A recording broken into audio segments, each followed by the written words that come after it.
Back to another YouTube video. It's your boy Orion G. Today we're going to react to 10 biggest WWE SummerSlam controversies. We're going to react to 10 biggest WWE SummerSlam controversies. Let's get right into the video. Listen up, football fans. Alright, we have an ad to start off. That's cool though. 25 ended in controversial fashion, as Brock Lesnar made his first appearance in 2 years and laid out John Cena with an F5 after Cena had dropped the WWE title to Cody Rhodes. Considering the reason why the Beast had been away from the ring for so long, WWE's decision to bring him back proved to be a controversial one. But it wasn't the first time there had been controversy at the so-called biggest party of the summer. I'm Sam Driver from Cultaholic Wrestling, and these are the 10 biggest... I'm a little late on this video, but it's cool. We're still gonna react to it. WWE SummerSlam controversies. Join us. Number 10, the WWE 2K14 debacle. Alright, this didn't take place at SummerSlam itself, but it was such a notorious incident that we can't help but include it here. The night before 2013's biggest party of the summer, Jim Ross hosted a panel discussion to promote the WWE 2K14 video game, featuring legends like Mick Foley, Steve Austin, Daniel Bryan, Ric Flair, Paul Heyman. Alright, so yeah, pretty much,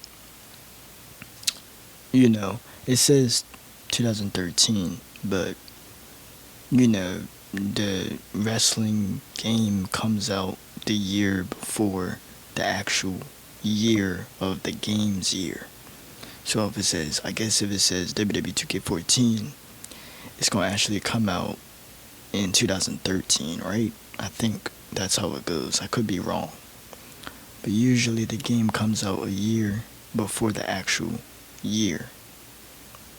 I think that's for all the 2K games. Heyman and Rey Mysterio. Dolph Ziggler was also there. From the off, it was clear something was amiss, as good old JR openly mocked the pre-written comments he'd been scripted to say. From there, the event went completely off the rails, especially when... Well, I know that's how the wrestling games used to be, but because like WWE 2K26, that's gonna come out in 2026. But I thought back in the day, the wrestling games came out a year before the actual year of the year of the name of the game. I'm gonna just stop talking about this. Let's just react to the video. The inebriated Nature Boy went on one of his wild tangents. WWE officials were furious with how the event turned out, and Ross was duly fired by Vince McMahon for his apparent failure as a moderator to keep the train on the tracks. I'm gonna be right back. I'm gonna keep the video playing. Which seems a bit unfair, since I'm not sure 10 men could keep a totally sourced Ric Flair under control, but Ross did ultimately take responsibility for the event. Alright, we're back. I just had to get some water, you know, because every single time I record, I need to be clear with my words. Event getting out of hand, and... Oh, hello Jim Ross. Hey, Jerry the King Lawler. How y'all doing? Accepted his punishment. Number 9. Ooh, what a rut!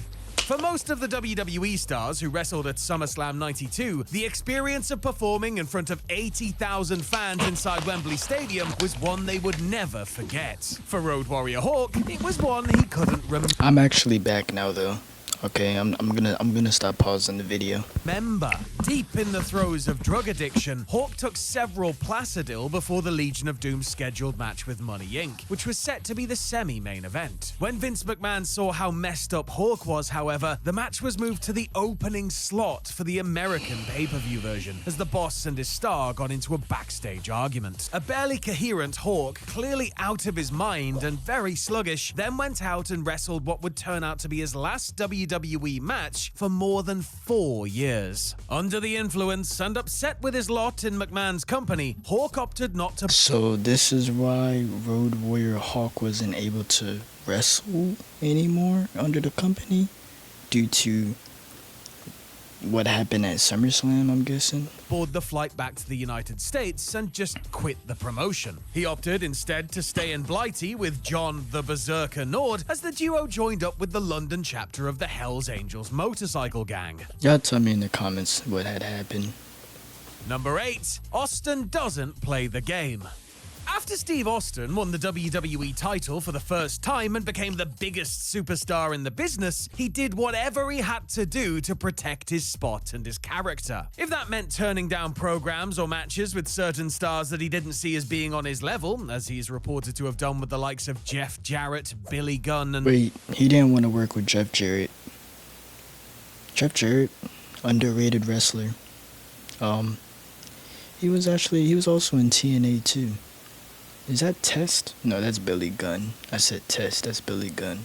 Mark Mero, then so be it. One star who may not have been on Stone Cold's level, but was on his way to becoming a main event fixture, was Triple H, with the two set to clash over the WWE title in the main event of SummerSlam 99. The creative direction initially called for the game to go over on the Texas Rattlesnake, but Austin didn't like that scenario and got plans changed. Instead of dropping the belt to Hunter in a singles match, Austin asked for Mankind to be added to the mix. He would then happily do the honors for Mick Foley's alter ego, with Helmsley free to win the title from Mankind the next night on Raw. Number 7. Ego versus Ego. Wait, Mick Foley dropped the title in one night? Am I hearing that Mankind won the WWF Championship at SummerSlam and then lost it the next day on Raw? Go. Well, if you think Steve Austin had an ego when it came to protecting Stone Cold's best interests, may I interest you in some Shawn Michaels, or perhaps a little dabble of Hulk Hogan? The Heartbreak Kid and the Hulkster were notorious within the industry for playing the creative control card and doing whatever they could to get their way, which usually meant not losing high-profile matches. So when the two men met at SummerSlam... Meaning, guys, they didn't want to go over in the match. They didn't want to put the wrestler over. They wanted to win, I guess.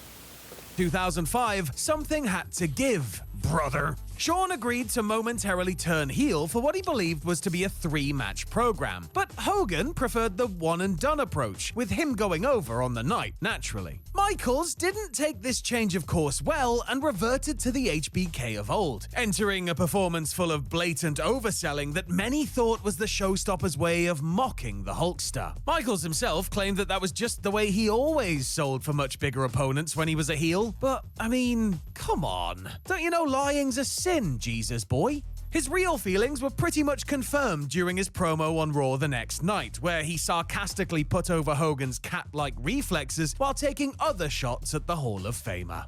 Number 6. Hey, I'm Wow, we have an ad. Two ads. I mean, it's skippable though. SummerSlam 2000 was set to be the scene of the biggest match in the career of Kurt Angle to that point. The Olympic hero, less than a year into his full-time in-ring run on the main roster, was set to challenge for The Rock's WWE title in a triple threat match, also featuring Triple H. Embroiled in a love triangle with the cerebral assassin and his kayfabe wife Stephanie McMahon, it was clear to see that WWE saw big things in Angle's immediate future, and his first pay-per-view main event was a testament to that. Prior to the Great One's arrival, however, Triple H attacked Angle and set him up for a pedigree through the announce table. Regrettably, the table buckled under their collective weight right as the game was about to execute the move, sending Kurt crashing down hard with no time. Yeah, I think this was not a good spot because Triple H was giving Kurt Angle the pedigree, the table broke too early. I think this spot has happened with other wrestlers as well, such as Triple H doing the pedigree to, was it Stone Cold? No, it was The Rock, I think. No, I think it was that triple threat match with Randy Orton and Daniel Bryan at WrestleMania. I know there was another spot that just same way, just like this. time to protect himself. The gold medalist was on another planet, and when he emerged later in the match, it was obvious that he was out on his feet, later admitting that Stephanie had to call all of his spots to him from ringside as he couldn't remember anything. Given what we now know about the seriousness of concussions, this is not a good look for WWE, and nor was sending Angle out to wrestle at a SmackDown taping 2 days later. Number 5, RKO'd. Anytime you're in the ring with Brock Lesnar, you know that the former UFC heavyweight champion could turn you into hamburger meat at the drop of a hat. The Beast Incarnate is a bad, bad man, and though obviously very skilled and surprisingly safe considering his power, strength, and legit fighting skills, there have been occasional moments where Brock has hurt people in the ring for real. Lesnar's headline bout with Randy Orton at SummerSlam 2016 was, in truth, a pretty run-of-the-mill affair, at least until the finish. After almost beating the Viper with an F5, Brock... We all know this ending where he was just bleeding. He left him battered. I think this was off script. I don't even think this was part of the script. Maybe it was, but he just took it too far, I guess. I don't really know. Brock removed his gloves and began cracking Orton in the head with heavy bombs, drawing blood and giving Randy a nasty concussion that kept him out of action for the best part of a month as he won the bout via TKO. In the confusion of what was a shoot and what was a work, an enraged Chris Jericho, demanding answers, almost got into a backstage fight with Brock before the situation. I think, should they have another match, Orton versus Lesnar? Not that it really matters, but I don't know. Was diffused, luckily for Lesnar, who would have been in serious trouble. Number 4, Super Cena buries the Nexus. WWE really had something going with the Nexus, the band of renegade rookies from the first season of NXT The Game Show who used strength in numbers to run roughshod over the WWE roster during the summer of 2010. The angle was working, and the Black and Yellow Gang were good value for a SummerSlam main event against the all-star team of Edge, Chris Jericho, John Morrison, R-Truth, Bret Hart, a returning Daniel Bryan, and John. And I think the Nexus were supposed to win this match, but nah. Cena. Ah, yes. John Cena. Teflon John. The face that runs the place. The star that the PG-rated product had been built around for the past half a decade. A win over Team WWE, and Cena in particular, would have put the Nexus on another level and established group leader Wade Barrett as a major player. But that's not how things turned out, as Cena overcame the odds, yet again, surviving a DDT on the concrete floor to easily dispatch Justin Gabriel and then Barrett to win the match for Team WWE. Gabriel, Barrett, Jericho, Edge, and others have since been outspoken in how the wrong guy went over in the wrong way, essentially killing the Nexus off as a legitimate threat and torpedoing a storyline that had a lot of juice left in it. Number 3, cometh the hour, cometh the man. At WrestleMania 37, Sasha Banks and Bianca Belair made history as the first African-American women to headline the Showcase of the Immortals, as the EST of WWE beat the Boss to bag the belt in a match that more than lived up to its main event billing. Given how good their first They made history that night. meeting was, anticipation was high for the sequel, which was booked for SummerSlam 2021. In the days leading up to the show, however, reports surfaced that WWE officials were worried the match wouldn't happen as advertised. It was only minutes before the match was due to begin that WWE announced that Banks would not perform as scheduled and announced Carmella as her replacement. Then came the swerve, as Becky Lynch returned after more than a year away, took out Carmella, and pinned Belair to win the title in less than 30 seconds. I believe I remember this. I think I watched it live. I just don't recall it fully. This whole scenario was controversial, not just because of the murkiness surrounding Sasha's absence, I guess it's just, yeah, like, she just came back. I don't know. but due to how Bianca's title reign ended. Number 2, the pile driver heard round the world. I'm having... It's cool, man. I don't know what to do anymore. There's nothing really you can do. And then you can't even skip this ad, so let's just act like that's... Oh my God. Can I skip this ad, please? I really don't care. I don't want to see this right now. Please.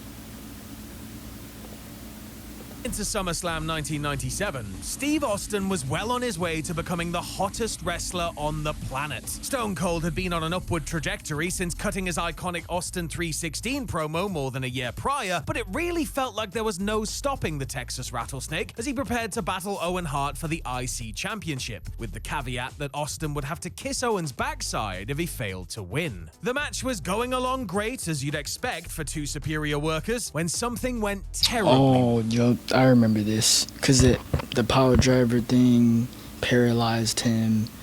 We all know this. I actually need to... I think, like, I believe I've seen this match before. Because I had the Stone Cold DVD 3-disc set. And I believe they had this match up there. But also, I know the backstory behind this. Because Stone Cold said it himself. He got dropped on his head, you know. Owen Hart gave him the power driver and paralyzed him. And almost, I think it dang near ended his career.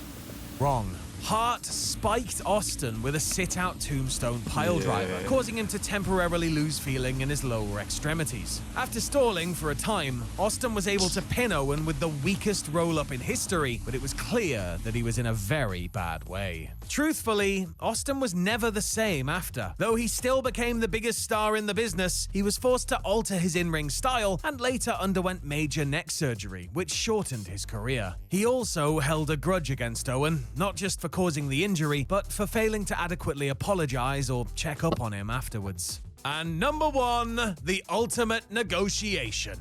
When he defeated Hulk Hogan to win the WWE title in the main event of WrestleMania 6.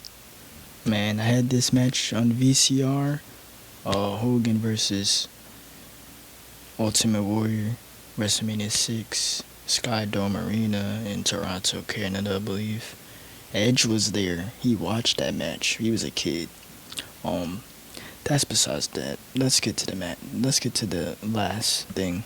WrestleMania 6, the hope and expectation within the company was that the Ultimate Warrior would replace the Golden Goose as their biggest drawing card. Things didn't quite turn out that way, and a year later, the Hulkster was back on the scene to win the WWE title once again. Warrior was back to being second fiddle, but he was still a big enough star to team with Hogan against the terrible trio of Sergeant Slaughter, General Adnan, and Colonel Mustafa in the main event of SummerSlam 91. A month before the show, however, Warrior sent Vince McMahon a letter outlining various demands for his participation, which included a $550,000 payoff for his WrestleMania 7 match with Randy Savage, more days off, and higher royalties for Warrior merchandise. Okay, so I'm guessing he was only going to do that match if he was able to negotiate certain terms with McMahon, I guess. Okay. Having already advertised the match for SummerSlam and feeling as if he was put over a barrel, McMahon... And that I didn't know. So that's where they say, I guess, you know,